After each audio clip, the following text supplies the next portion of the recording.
Bonjour à tous et bienvenue sur la chaîne La Santé Simplement. Aujourd'hui, une nouvelle vidéo sur la vitamine D. J'en ai fait une dernièrement, vitamine D et Covid, où je vous démontrais, je vous exposais les protocoles utilisés chez les patients atteints de Covid avec une réduction de la mortalité. Je vous invite à aller la voir et je vous la mets en lien au-dessus de l'écran. Aujourd'hui, on est sur une autre question, c'est-à-dire la vitamine D. On est toujours sur le domaine de l'infectiologie, mais on est sur la vitamine D et la prévention des infections respiratoires.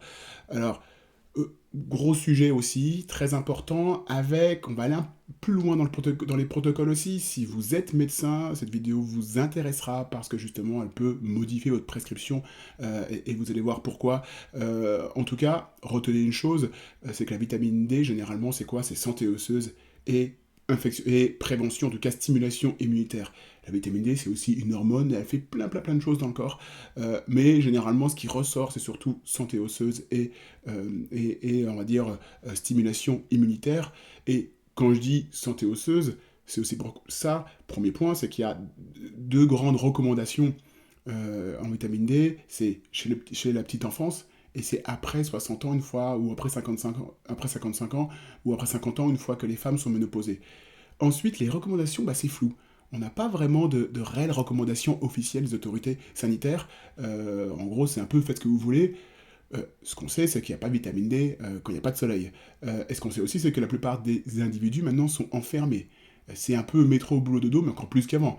Depuis la crise Covid, vous rentrez chez vous, je dis ça toujours pour rire, et vous allez regarder votre série Netflix. Vous sortez plus en terrasse, ça dépend peut-être là où vous habitez, mais vous sortez rarement boire un verre en terrasse après le boulot. Ça s'est perdu et c'est aussi pour ça qu'on est beaucoup moins dehors, donc beaucoup moins à la lumière naturelle du soleil, donc beaucoup moins de capacité et de chances de fabriquer de la vitamine D.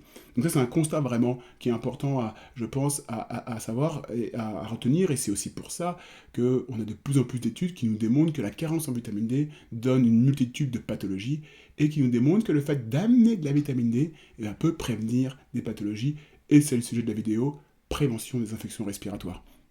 Donc on est sur une méta-analyse, donc on est sur une synthèse de plusieurs études, et vous voyez le titre Optimal Méthode, donc méthode optimale pour supplémenter en vitamine D, enfin de supplémentation en vitamine D pour prévenir les ARI, ils appellent ça les ARI, les Acute Respiratory Infection, donc les infections respiratoires aiguës, et on est justement sur cette synthèse. Généralement, quand les articles scientifiques font une synthèse, on parle de revue systématique ou on parle de méta-analyse. Donc voilà, on rentre dans le vif du sujet. Donc, ce qui a été étudié, c'est analyser l'impact de la supplémentation en vitamine D sur l'incidence des infections respiratoires aiguës. Et généralement, les paramètres évalués, c'était l'incidence, combien de fois vous avez tombé malade au cours de l'année, lorsque vous avez de la vitamine D ou lorsque vous n'en avez pas. Et puis bien sûr, là où on va aller plus loin, c'est quelle prise? Qu'est-ce qui a été réellement étudié? Population en tout, on était à 50 000 personnes environ, du nouveau-né jusqu'à 95 ans. Et puis, une large, on va dire, une large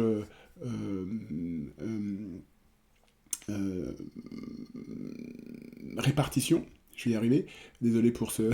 Ça sera pas coupé au montage. Hein. Ça, quand je bug, maintenant, je coupe plus au montage, sinon les vidéos sont trop longues. Donc, désolé. Une large répartition dans des zones, justement, tropicales et tempérées sur 5 continents.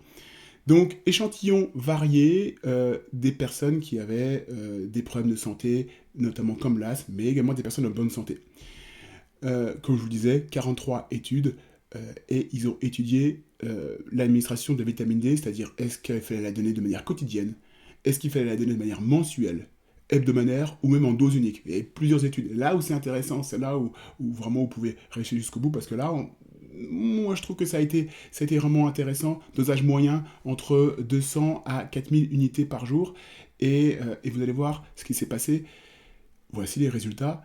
C'est que, première chose, lorsque vous donnez la vitamine D une fois par mois, ça ne marche pas.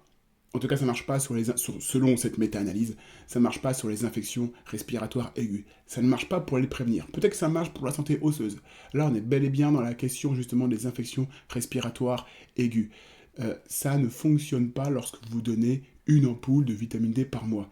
Et ça c'est intéressant parce que c'est généralement ce qui est fait au quotidien en médecine générale, et ben, c'est donner justement une ampoule. On donne une ampoule par mois, c'est plus simple aussi à prendre. Ce qu'on sait aussi, c'est que quand on prend une ampoule par mois, et ben, généralement, on a une grande majorité de la vitamine D qu'on ingère qui passe dans les urines et qui est excrétée en dehors du corps. Le corps, il est fait pour plutôt avoir de la vitamine D quotidiennement. Et moi, j'avais cette notion-là, et moi, je disais toujours, c'est préférable de prendre la vitamine D tous les jours. Forcément, au résultat de cette étude, bah, ça me conforte dans cette hypothèse que c'est beaucoup plus préférable de donner de la vitamine D tous les jours. Donc vous voyez, prise quotidienne, ça marche. Réduction de l'incidence des infections respiratoires aiguës de 8%. Notamment avec un effet saisonnier. Alors ça c'est logique, mais voilà, on a moins de vitamine D en hiver, donc forcément si on la complémente, c'est peut-être là aussi qu'on va avoir une meilleure stimulation immunitaire. Donc moins 22% quand même de réduction en hiver et environ 17% sur tous les mois de l'année, en excluant bien sûr l'été.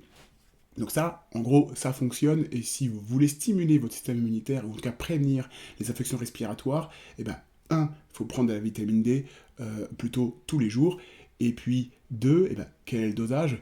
Vous voyez là, dose-réponse, bon, on va dire la dose pour avoir une efficacité, a priori on est entre 400 et 1200 unités, ça tombe bien, moi je m'attendais à plus, je m'attendais à 2-3 000 unités par jour. Bah non, on est proche des recommandations un peu quotidiennes. Lorsque vous avez un complément alimentaire à base de vitamine D, que vous le preniez en magasin bio ou en parapharmacie, généralement on est à 1000 à 2000 unités par jour. Donc en gros, 1000 à 2000 unités par jour tout au long de l'hiver, eh ben, a une efficacité, vous prévient du risque infectieux. C'est ça, effectivement, je pense qu'il faut retenir. C'est ça le message, on va dire, de cette vidéo. C'est que la dose hebdomadaire ou mensuelle pour la prévention des infections respiratoires, eh ben, elle n'est pas préférable. Je vous invite, et si vous êtes prescripteur, vous êtes médecin, vous allez pouvoir peut-être donner justement de la vitamine D. Vous connaissez le Zimadé. Le Zimadé, ça se prescrit, on ne donne plus chez les enfants, mais ça se prescrit également chez les adultes. Chaque goutte, je crois, fait environ 300 unités. Donc vous voyez, si vous en prenez 4, vous êtes à 1200 unités, et 4 gouttes par jour serait vraiment intéressant justement avec ce Zimadé pour amener en tout cas amener de la vitamine D dans votre corps, pallier à cette carence et vous prévenir des infections respiratoires aiguës. Sinon, vous avez effectivement d'autres types de compléments alimentaires qui existent à travers le marché. La vitamine D, quand même, c'est assez connu. Bref, moi, je trouve ça très simple à prendre. Ça ne fait pas que les infections respiratoires aiguës, ça fait aussi la santé osseuse, ça fait aussi la fatigue. On sait lorsqu'on est fatigué, ça peut être lié aussi à une carence en vitamine D. Ça fait aussi l'anxio-dépression. Vous avez pas mal de psychiatres qui décident justement d'emblée de donner les ampoules de vitamine D à leurs patients dépressifs, encore plus s'ils résistent justement aux molécules antidépressives, parce que justement on sait que cette carence en vitamine D empêche les médicaments de fonctionner. Donc vous voyez, là, on était plus précisément sur cette prévention des infections respiratoires, mais retenez que la vitamine D, ça fait beaucoup de choses. Et j'ai toujours pour rire, moi, si Macron m'avait nommé ministre de la Santé, bah, je crois que j'aurais envoyé une ampoule de vitamine D. Alors peut-être pas une ampoule, mais en tout cas, j'aurais envoyé des flacons de vitamine D dans les boîtes aux lettres de tous les Français. Ça aurait été ma première mesure. Votez pour moi. Mais bon, voilà. Ça, c'est plus un petit clin d'œil. J'ai pas postulé. Et je pense pas que Emmanuel va venir me chercher. À mon avis, il y a très peu de chance. Puis je veux pas, de toute façon. Donc, enfin, quoique, qui sait. Non, voilà. Trêve de plaisanterie. Si vous avez aimé cette vidéo, mettez un pouce. Partagez-la, parce que là, on est vraiment... Et partagez-la aux prescripteurs. C'est les prescripteurs qui vont changer, qui peuvent changer, justement, améliorer la santé des individus. C'est quand, justement, vous avez les informations. Donc, si vous êtes médecin, allez-y. Allez-y. Et si vous connaissez des gens qui sont médecins, envoyez la vidéo, parce qu'eux, ils vont prescrire, ils vont améliorer la santé des patients qui suivent. C'est aussi le but, bien sûr, de cette vidéo, et c'est aussi le but de cette chaîne. Voilà, écoutez, j'arrête là pour cette semaine. Abonnez-vous si vous aimez mes vidéos, et je vous dis à bientôt sur la chaîne LSS, La Santé Simplement. Au revoir.